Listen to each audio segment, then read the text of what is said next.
आज आपको पता होगा पूरा का पूरा आईटी इंडियन आईटी सेक्टर जितने भी स्टॉक्स हैं वहाँ पे बड़ी गिरावट देखने को मिली दोस्तों। चाहे आप कोई भी स्टॉक ले लें, चाहे आप एक्सेल टेक ले लें, टीसीएस ले लें, इन्फोसिस ले लें, जो आप कह सकते हैं सबसे ज़्यादा गिरा वो था इन्फोसिस। और प्रॉब्लम सबको पता है दोस्तों, रीज़न है यूएस में रिसेशन का इशू। लेकिन इन तमाम आप देखेंगे ना जाइंट स्टॉक्स में एक स्टॉक था जहाँ पे गिरावट उतनी सीवियर नहीं हुई, बल्कि मैं ये कहूँगा कि नॉर्मल तरह से स्टॉक गिरा था। इसका रीज़न आप ये कह सकते हैं गोल्डमैन सैक्स की एक रिपोर्ट दोस्तों, जहाँ पर गोल्डमैन सैक्स ने विप्रो को लेकर के जो बातें कही गई हैं वो बड़ी इंपॉर्टेंट है दोस्तों। प्लस इसमें बाई की रेटिंग उन्होंने दी है सेल की रेटिंग से अपग्रेड करके। प्लस गोल्डमैन सैक्स ने दोस्तों अपने एम्प्लॉयज़ की छटनी की है यूएस में, और ये इस बात का कह लीजिए डर और बढ़ा रहा है कि क्या अब बैंकिंग फेज़ में जो बैंकिंग सेक्टर है या फाइनेंशियल सेक्टर है वहाँ पर रिसेशन की शुरुआत होने वाली है। क्योंकि समझिए ये सिर्फ जो आपके लिए जो छटनी है जो एम्प्लॉयज़ की गई है वो बहुत बड़ी चीज़ को ट्रिगर कर सकता है दोस्तों। और ये बिल्कुल भी हमारे आईटी कंपनीज़ के लिए अच्छा चीज़ नहीं है। क्यों, उसके ऊपर भी जो रिपोर्ट है आपके साथ चर्चा करूँगा। तो मेनली ये वीडियो आप कह सकते हैं गोल्डमैन सैक्स की जो कह लीजिए उन्होंने जो बंदों को अपने जो एम्प्लॉयज़ हैं उनको जो निकाला है, नौकरी से फायर किया है, उसके पीछे का रीज़न वो क्या डोमिनो इफेक्ट पैदा कर सकता है। प्लस विप्रो को लेकर के गोल्डमैन सैक्स अचानक से इतना पॉजिटिव क्यों हो गया है।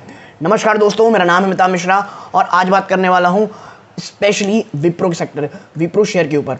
तो अब विदाउट वेस्टिंग टाइम सीधा मैं आपको लेके चलता हूँ सबसे पहले गोल्डमैन सैक्स ने जो छटनी की है उसके रिपोर्ट के ऊपर। देखिए, Indian information technology stock plummeted on September 14 as media reports of US investment banking giant Goldman Sachs laying off employees fueled worries over the prospect of this sector।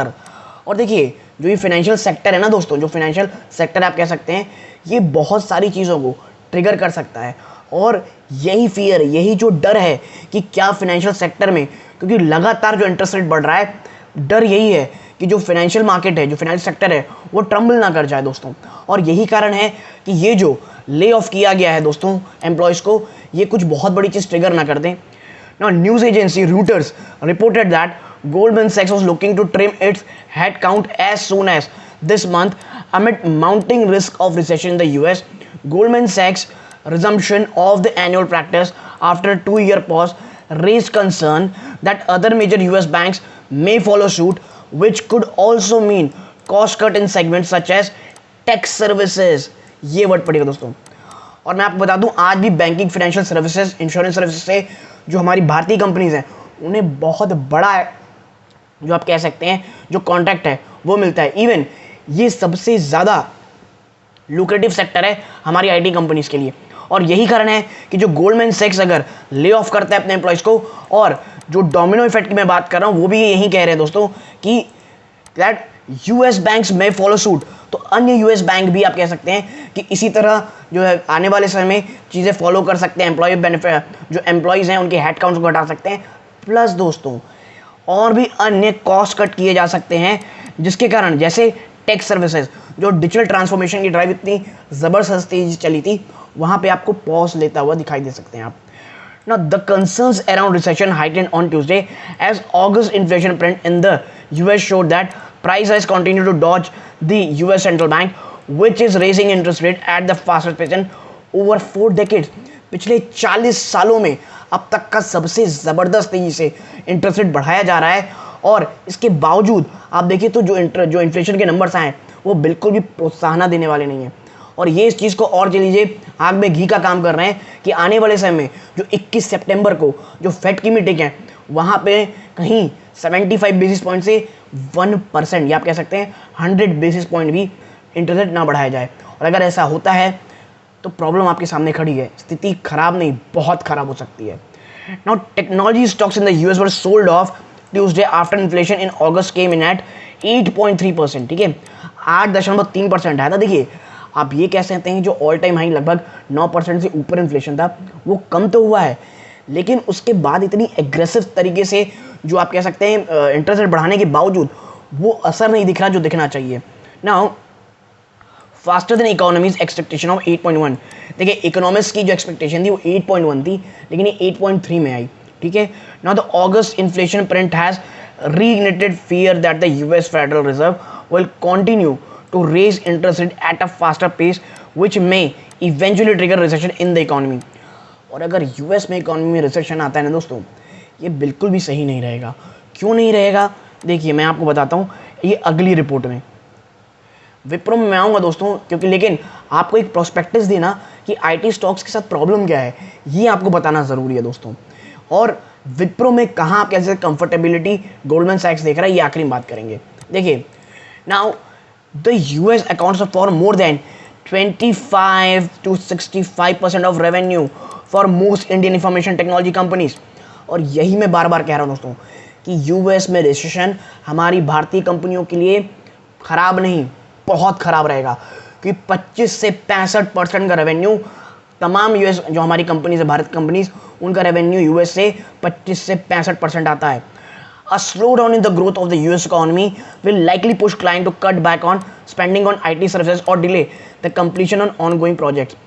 और ये फियर, ये डर कर रहा है दोस्तों, जो डिजिटल ट्रांसफॉर्मेशन का ड्राइव तमाम कंपनीज चला रही थी, या तो उसे बंद कर दिया जाएगा या ये हो सकता है जो आप कह सकते हैं जो कंप्लीशन प्रोजेक्ट जो कंप्लीट हो रहा है उसे थोड़ा स्लो डाउन किया जा सकता है।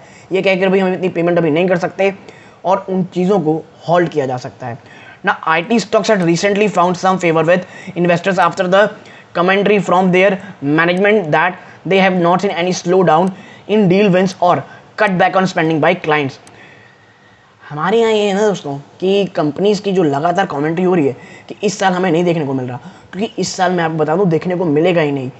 मेन कंसर्न और जो मेन परीक्षा हमारी कंपनीज की होने वाली है वो मुझे लगता है Q4 और नेक्स्ट फाइनेंशियल ईयर से होने वाली है। तो इस साल की जो बात कह रहे हैं इन लोग कि इस साल का गाइडेंस पूरा हो जाएगा, मेरे को भी लग रहा है कि हाँ बिल्कुल पूरा हो जाएगा। प्रॉब्लम ही नहीं आएगी Q3 से थोड़ी सी, और उसके Q4 के बाद जो नेक्स्ट फाइनेंशियल ईयर है आप देखेंगे कंसर्न साफ साफ देखने को मिलेगा। लेकिन मैं ये भी कहना चाहूँगा दोस्तों कि मैं गलत होना चाहता हूँ दोस्तों, मैं चाहता हूँ मैं गलत हूँ, क्योंकि अगर ऐसा होगा तो आप एक बहुत बड़ी डी रेटिंग देखेंगे हमारी आईटी कंपनीज में। लेकिन इन तमाम मेजर आईटी कंपनीज में एक वो मेजर आईटी कंपनी है, आप कह सकते हैं लार्ज कैप आईटी कंपनी है, जिसके लिए पिछले काफ़ी समय थोड़े बुरे रहे हैं। एचसीएल टेक ने इसे मार्केट शेयर में हराया, प्लस पिछले काफ़ी समय से ह्यूजली अंडर परफॉर्म कर रहा है इसका स्टॉक प्राइस। लेकिन गोल्डमैन सैक्स की ये रिपोर्ट निवेशकों को काफ़ी हद तक राहत दे सकती है। क्या है आप देखें, Goldman Sachs see a recent pickup in its order book and strong sequential headcount growth during Q1 as two leading demand indicators pointing in a positive direction for near-term growth। ये विप्रो की बात हो रही दोस्तों कि जो रिसेंट महीने जो लगातार ऑर्डर बुक इनकी अच्छी हुई हैं और जो हेड काउंट्स हैं सिक्वेंशियल बेसिस यानी क्वार्टर बेस में वो काफ़ी हद तक बढ़े हैं। ये बहुत ज़्यादा पॉजिटिव प्रोस्पेक्टस मिला है किसके लिए, नियर टर्म ग्रोथ के लिए। इसके साथ साथ also our EPS cut for Wipro are quite modest at 1.3% over financial 22। जो EPS कट है वही बहुत हद तक मॉडरेट है, 1 से 3% फाइनेंशियल 22 से लेकर के फाइनेंशियल 24 के अंत तक, ई मतलब एंड दोस्तों। As we are already building in weaker growth for Wipro over financial 23 to 26 के एंड तक, क्योंकि देखिए ऑलरेडी वीकनेस फाइनेंशियल 23 के अंत से लेकर के 26 के अंत तक ऑलरेडी वीकनेस हो चुकी है। देखिए जो स्टॉक प्राइस होता है ना, बाजार होता है, ये काफ़ी समय पहले ही चीज़ों को ऑलरेडी या तो डिस्काउंटेड या कहीं मूविंग फॉरवर्ड कर देता है। और विप्रो की ये कमज़ोरी बाजार को बहुत पहले से पता थी, इसीलिए ये जो गिरावट आप विप्रो में देख रहे हैं, ह्यूज गिरावट, ये ऐसे ही नहीं दिख रही दोस्तों। ऑलरेडी निवेशक एनालिस्ट ये चीज़ को देख चुके थे, इसीलिए बहुत बड़ी गिरावट आपको विप्रो में देखने को मिल रही है। लेकिन जो पॉजिटिव ट्रिगर है, और अगर मुझे लगता है ये आता है तो एक बहुत बड़ा ट्रिगर, एक कैटलिस्ट का काम कर सकता है तेजी का, वो है a potential share buyback announcement over the next 6 to 12 months could be another positive catalyst for our buy thesis on Wipro आने वाले 6 से 12 महीने। क्योंकि देखिए बोनस का रिकॉर्ड तो विप्रो का रहा है, वो अक्सर बोनस बाईबैक सब करता ही रहता है, और इसीलिए आने वाले 6 से 12 महीने में यदि विप्रो बोनस या बाईबैक करता है, या आप कह सकते हैं सिर्फ अभी तो कंपनी ने तो बाईबैक की ही बात कही है दोस्तों गोल्डमैन सैक्स ने, अगर ऐसा करता है तो एक काफ़ी बड़े कैटलिस्ट का काम करेगा। Now our revise 12 month target price are 381। अब आप सोचिए 381 का टारगेट प्राइस है, यानी करंट प्राइस से भी काफ़ी गिरावट की बातें हो रही हैं दोस्तों, ठीक है। और the notice stated adding it believe given the current valuation of Wipro potential weak EPS growth is already being factored in। देखिए जिस स्टॉक प्राइस में ये कंपनी काम कर रही है दोस्तों, विप्रो स्टॉक में प्राइस में लगभग 417 के आसपास ट्रेड कर रहा है। ऑलरेडी जो वीक ईपीएस है वो ऑलरेडी फैक्टर्ड इन हो चुका है, इसलिए वैल्यूएशन बड़ी अट्रैक्टिव दिख रही है दोस्तों। Now Goldman believes Wipro sequential CC डिलॉग revenue growth in Q2 to be better than Q1 partially due to business seasonality and partially due to better order book growth and sequential head count। देखिए Q2 Q1 से काफ़ी अच्छा होने वाला है, ऐसा company का मानना है, क्योंकि सीजनल के कारण, सीजनैलिटी इश्यूज़ के कारण। ठीक है, आगे अगर आप जाएंगे तो देखिए आप पाएंगे that EBITDA margin to see sequential improvement throughout the remainder of financial 23 and touch 17.4% by Q4 of financial 23 from lows of 14.3% during Q1। देखिए जो आप कह सकते हैं, जो कंपनी का जो आप कह सकते हैं मार्जिन, एबिट मार्जिन है, वो काफ़ी हद तक बढ़ने की बातें हो रही हैं, और लगभग जो Q4 आएगा 23 का, उसमें 17.4% का एबिट मार्जिन की बात की जा रही है, जो कि अभी 14.3% पे आई थी Q1 में, और ये बहुत बड़ा सेटबैक था दोस्तों, और यही कारण है कि इतनी भयंकर गिरावट हमें विप्रो में देखने को मिली थी। Any potential share buyback announcement by Wipro next few quarters, the last one concluded in January 21, जनवरी 2021 में इससे पहले बाईबैक आई थी, इसीलिए अब आप कह सकते हैं कि बाजार में ये खबर आप कह लीजिए काफ़ी हद तक चल रही है कि शायद आने वाले 6 से 12 महीनों में विप्रो आपको एक कह लीजिए बाईबैक की न्यूज़ दिखाई देते। And when the stock up 14% from the announcement date to closure date. Now Wipro plans to return 45 to 50% of the net income back to share holder in the form of buyback primary and dividend. अब विप्रो का ये plan है कि 45 से 50% की जो net income है ये अपने शेयर होल्डर को वापस करेंगे। किस तरीके से? बाईबैक प्रीडोमिनेटली और डिविडेंड के थ्रू। This has been the company strategy for the last 3 years now, और ये स्ट्रैटेजी कंपनी पिछले 3 साल में अपना रही दोस्तों। By Q1 of financial 23 and they will be in a position to decide on other share buyback program. और देखिए पिछले 3 साल से इनका यही प्लान है कि भाई जो भी हम कमाते हैं ना, उसका 45 से 50% हम अपने शेयर होल्डर को डिविडेंड और बाईबैक के थ्रू देते रहें दोस्तों। पिछले 3 साल में यही स्ट्रैटेजी चल रही है, और यही कारण है कि आने से 6 से 12 महीने के लिए बाईबैक की बातें चल रही हैं। और यकीन मानिए जिस वैल्यूएशन में आपको विप्रो मिल रही है, इवन करंट वैल्यू में 417 एक काफ़ी अच्छा वैल्यूएशन है, लेकिन एक कंसर्न जो है वो है 400 का लेवल।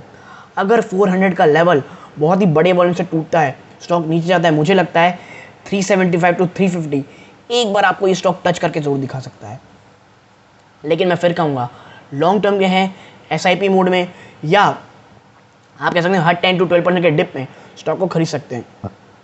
लेकिन याद रखिए जिस सेक्टर में आप निवेश कर रहे हैं वो आने वाले मीडियम, आप कह सकते हैं short to medium term pressure में रह सकता है। तो ये चीज़ दिमाग के रख के इसमें आपके लिए निवेश कीजिएगा। सिर्फ इसलिए सस्ता स्टॉक है इसलिए निवेश करने के पीछे मत भागिएगा दोस्तों, वरना बहुत बड़ी कीमत चुकानी पड़ सकती है। और यदि आपको मेरा ये वीडियो या एनालिसिस पसंद आया हो, वीडियो को लाइक कीजिए, चैनल पहली बार आए सब्सक्राइब जरूर कीजिएगा।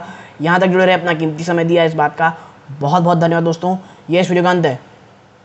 जय हिंद दोस्तों।